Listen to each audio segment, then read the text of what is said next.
अस्सलाम वालेकुम गाइस, मेरा नाम है अब्दुल राफे और आप लोग देख रहे हैं अब्दुल टेलीविजन। आपने गौर किया होगा कि हम में से अक्सर लोग बातचीत के दौरान बिला वजह दूसरों से किसी किस्म की ज़ाती नौइयत के सवाल करते हैं, ये सोचे बगैर कि सामने वाले को इनकी ये मदाखलत पसंद भी आ रही है या नहीं।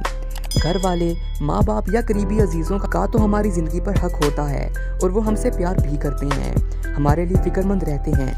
लेकिन ऐसे लोग जिनका हमारी ज़िंदगी से कोई लेना देना नहीं होता और वो महज आदतन जुबान के चटखारे या आपकी बात को इधर से उधर पहुंचाने के लिए ज़ाती सवालात करते हैं और आप मरवतन उन्हें कुछ नहीं कहते, तो ऐसे लोगों के लिए सवाल करने की एक हद जरूर मुकर्रर होनी चाहिए। ऐसे लोगों को ये शिकायत भी होती है कि कोई इनसे बात करना पसंद नहीं करता, लेकिन बजाय अपने गिरबान में झांक कर खुद को तब्दील करने के बजाय वो दूसरों पर ही इल्जाम थोपते हैं।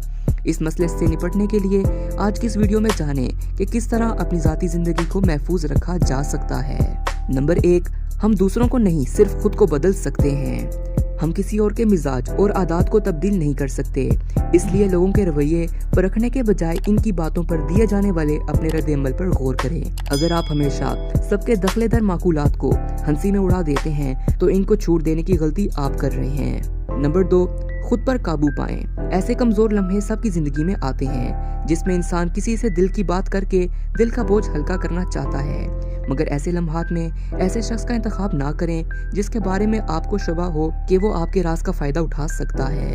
नंबर 3, अपनी हदूद का ख्याल खुद भी रखें। आप गैर मुतल्लका लोगों के सामने अपनी हदूद कायम करने के जिम्मेदार खुद हैं। अगर आपको किसी से जाती बातें और फैसले को ज़ेरे बहस लाना पसंद नहीं तो आपको एक वाज़ेह मौक़िफ़ रखना चाहिए और इसे किसी के दबाव डालने पर तब्दील नहीं करना चाहिए। नंबर 4, दूसरों का मुशाहिदा करें। अगर किसी शख्स के रवैये के बारे में आपको फैसला करने में दुश्वारी महसूस हो रही है तो ये देखें कि इसका रवैया बाकी लोगों के साथ कैसा है और बाकी लोग इससे किस तरह पेश आते हैं।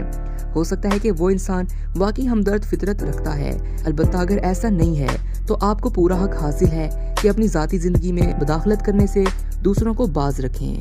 तो दोस्तों, ये थे 4 ऐसे स्टेप्स जिनको फॉलो करके आप अपनी ज़िंदगी को खुश और खुर्रम बना सकते हैं। अगर आपको वीडियो पसंद आई हो तो लाइक का बटन ज़रूर दबाएं और अगर आपने अब तक इस चैनल को सब्सक्राइब नहीं किया तो सब्सक्राइब भी कर दें। मिलते हैं अगली वीडियो में, तब तक के लिए अल्लाह हाफिज़।